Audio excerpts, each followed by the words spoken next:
Eto, pag-usapan natin itong impeachment ni VP Sara. Naku, siya naman ang ginigisa. Inalmahan ni Vice President Sara Duterte ang paghiling sa House Justice Committee na ipasabina ang kanyang financial records at iba pa kaugnay ng pagdinig sa impeachment complaints laban sa kanya. Sabi ng bise, patunay raw ito na walang sapat na ebidensya para isulong ang impeachment case laban sa kanya. Giit ni Duterte, hindi pwedeng magsagawa ang komite ng investigasyon para lang maghanap ng ebidensyang susuporta sa mga alegasyon. Bagay na maituturing daw na isa na namang fishing expedition. Yon, kasi ganito yan. Gustong pabuksan itong bank accounts ni VP Sara. Oh, in connection with the impeachment. Sabi ni VP Sara, wala kayong ebidensya. Diba? So in short, paano pumasa? Paano nagkaroon ng substance yung reklamo nyong impeachment? Pabubuksan nyo. Dapat yun, meron na kayong ebidensya na ganito ang laman. Ganito ang pera ni BP Sara, ganito, ganyan, ganyan. Hindi mo kukuhanin sa akin. Bakit sa akin mo kukuhanin yung ebidensyang kakailanganin nyo? Nagigets po? Ang tawag dyan, fishing expedition or kaya nga sabi ko, pambira, ang laki na ng problema natin sa gera. Ito mga congressman, ang inaatubag, mangisda pa. Ito mga congressman, ang inaatupag yung impeachment ni BP Sara, hindi na nga masolusyonan tong problema sa langis. Nangingisda pa kayo, mga animal kayo. Di ba? Hindi, ang gusto kasi nilang mangyari, parang self-incrimination. Yung ebidensya nila, galing sa akin. Dapat sa akin, taka ba kayo? Kayong nagsamba ng impeachment, dapat meron na kayong ebidensya in the first place. Yun po ang punto ni BP Sara na tama naman at alam naman ng mga abogado yan. Si Akbayan Party List Representative Chel Jokno ang humiling ng pagpapasabina ng financial records ng bise. Yan naman, sabi na natin. Alam na natin si Joke.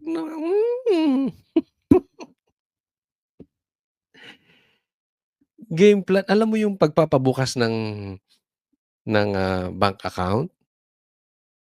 Kaninong game plan yan? Trilyanis na trilyanis. Dilaw na dilaw. Kain suka na kain suka. Di ba? Alam na natin yung tugtugin na yan Pero in short, wala talaga silang matibay na ebidensya sa Duterte. Alam mo kung anong style dito? Huwag na tayong maglokohan. This is just harassment. Ang punto dito, babuyin si Sara. Yan lang yun. Gisahin. Patagalin. Banatan.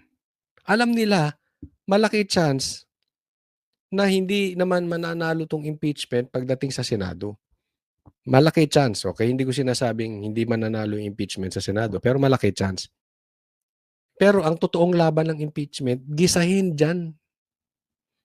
Para bumaho ng bumaho si Sara para pagdating, baka akala nila matatalo na nila si Sara. And si Sara is the person to beat sa presidency sa 2028. Alam nyo, kahit pabahuin nyo ng pabahuin si Sara, hindi nyo matatalo. Alam nyo kung bakit? Kumakapit kayo sa sobrang baho. Naiintindihan nyo? Kayong dilawan, sabihin na nating mapabaho nyo si Sara ng todo. Pero kita ng taong bayan, kumakapit kayo sa sobrang baho. So yan, sira ang credibility nyo dyan. So, in short, si Sara pa rin ang mananalo. Coach Oli, ang importante bumaho si Sara para si Lenny tumaas. Malakas pa si Hindi. Maniwala kayo. Unless mapatay si Sara ang magiging presidente sa 2028. Except kung si Garcia nakaupo. Walang imposible kay Garcia. At Garcia, pati ikaw, tumanggap ng maleta, di umano. May video po. Sinabi po yan ng mga Marines. 2 beses kang tumanggap ng maleta. Una, 2 maleta tinanggap mo before the election. Parang down payment, ha? After the election, tumanggap ka ulit ng 2 maleta. Medium size. Galing, no? Di umano, sabi ng mga Marines. So, ang pagkakatalo ni BP kung patayin lang siya o mag-magic si Garcia. Para raw malaman kung may sapat na basehan ang impeachment complaints. Kabilang ang mga statement of assets, liabilities, and net worth o SALE ng bise at records na mga kahinahinala raw na transaksyon sa bangko. Pati na rin ang resulta ng investigasyon ng NBI sa pagbabanta laban kay Pangulong Marcos, First Lady, as sa dating House Speaker. Alam mo kung bakit harassment to? Una, ako naniniwala. Ibintang nyo na lahat sa Duterte. Wag lang corruption at saka drug addiction. Sasabit kayong talaga dyan. Yes, meron silang mga mali kasi hindi naman perpekto. Wala naman perpekto. Diyos lang ang perpekto. So, marami tayong pagkakamali sa buhay. Pero to, hindi sasabit sa korupsyon o sa drugs ang Duterte. Yan itaga nyo sa bato. So, pero for discussion purposes, halimbawa, si Sara, corrupt nga. Sa tingin mo, itatago niya sa bangko? Huwag nga tayong maglokohan. Alam nyo yung mga politiko. Offshore yan. Ilalabas yan. Kaya kita mo si Bongbong, biyahe ng biyahe sa ibang bansa. Malaki chance nun, doon binideposito. Huwag nga tayong maglokohan. Pangalawa, ito. Ilalagay yan sa gold. Ilalagay yung pera sa ginto. Diba? Kaya kita mo, pinagbebenta yung gold reserve natin. Hello? Hindi natin alam kung nakanino na yung ginto natin, ibinenta raw. Hello? Pangatlo, pwedeng ipasa yan sa real estate. Ipangalan lang kung kanino. Oh. Ganyan nangyayari, di ba? Nagsibilihan sa Forbes Park. Yung mga animal, yung mga magnanakaw, hindi ko man nilalahat, ha? Pero marami ngayon, batch ngayon, nakabili ng bahay dyan sa Forbes. Papangalan ba nila sa sarili nila yan? Ano sila? Gayon naman. Kaya, alam nyo kung anong bakit ginagawa nila to? Purely harassment. Yan yung sinasabi ko. Para pabahuin lang si Sara. Bilang tugon sa bise, Itong bakla, ipinaliwanag ni itong bakla Jokno nito. na malinaw. Itong ano na to? Itong matandang to. Hindi ko iniinsulto dahil matanda. Matanda na rin ako. Hindi ako bakla. Sa kanyang mosyon na layo nitong mapangalagaan ang mga ebidensya at testigo sa impeachment proceedings para magawa ng Committee on Justice ang trabaho nitong pag-aralan ang mga ebidensya. Sa kanyang pahayag, ipinunto rin ni Duterte na sa pagsabi ng komite na sufficient in substance ang reklamo, ipinagpapalagay na may sapat na ebidensya para sa mga alegasyon. So, sakto, di ba? Pumasa yan sa sufficiency in substance. So, ibig sabihin, may ebidensya kayo. Yun ang punto ni Sara. Bakit sa akin nyo kukunin yung ebidensya? In short, wala kayong ebidensya. Kaya sabi niya, ang impeachment daw ay isang political attack para protektahan ang ilang individual para isulong ang personal at foreign interests.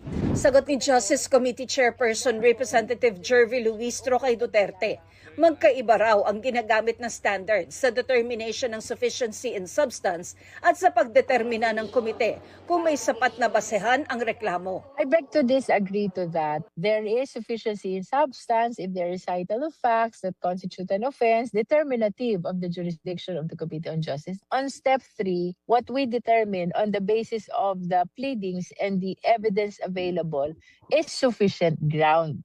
So, We cannot say na the committee was erroneous because they are asking for issuance of subpoena now. Kasama rin sa hiling ni Jokno ang paglipat sa kustodiya ng Kamara kay Ramil Madriaga na nagpakilala noong bagman umano ni Vice President Duterte. Ito raw ay para masiguro ang kanyang kaligtasan at pagdalo para tumestigo sa impeachment proceedings. Sabi ng bise, nakababahala raw ang kahilingang ito na ayon sa kanya ay pagbibigay ng special treatment kay Madriaga. Pero sabi ni Luistro, totoo yung sinasabi ni Sara, no? So, aalisin sa preso, tapos dadalhin sa kustodiya ng congressman. So, ano yan? Bibigyan nyo ng aircon? Bibigyan nyo ng VIP treatment? Pakakainin nyo na masasarap na pagkain? Para ano? Pati yung pagpatay kay Rizal, kasalanan ng Duterte? Siyempre, ikaw ba naman? Di ba? Nasa preso ka. Matindi pa kaso niyan. Kidnapper. Alleged kidnapper. Tapos bibigyan yung VIP treatment. Baka mamaya pakawalan pa yan dyan. Pababalikin na lang pagka may hearing. Mamaya mangidnap yan. Mamaya pumatay pa ng tao yan. Hindi maganda yung mga naiisip nyo dyan. Kami ang boses ng masa, hindi natatakot. Katotohanan lang, di kami nalulunod. Walang bahid ng sismis, lahat ay totoo. Kahit sino ka pa, pag mali ka babanatan ka. Walang pinipili kulay, wala kaming kinikilingan. Basta para sa bayan, kami lalaban. Pag tama palakpakan, pag mali banatan. Di matitinag, di matatakot, para sa bayan tuloy ang sigaw. Sa harap ng kamera, walang halong takot. Mga baluktot, lahat kayo'y tutumba. Ang hustisya at totoo, yun lang ang mahalaga. Kahit sinong harang, di kami matitinag. Walang pinipiling kulay, wala kaming kinikilingan. Basta para sa bayan, kami lalaban. Pag tama palakpakan, pag mali banatan. Di matitinag, di matatakot, para sa bayan tuloy ang sigaw. Kung nasa tama ka, ikaw ay aming kasama. Pero pag mali ka, handa ka na bang mabasag? Banateros kami, walang inuunan. Dahil bayan muna, bago ang sarili.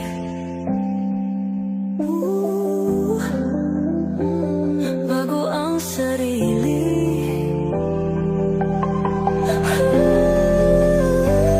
Pag tama palakpakan, pag mali banatan.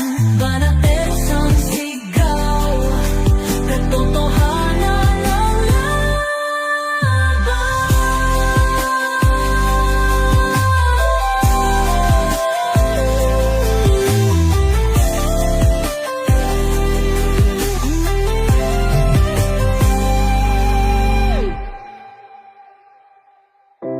Sa harap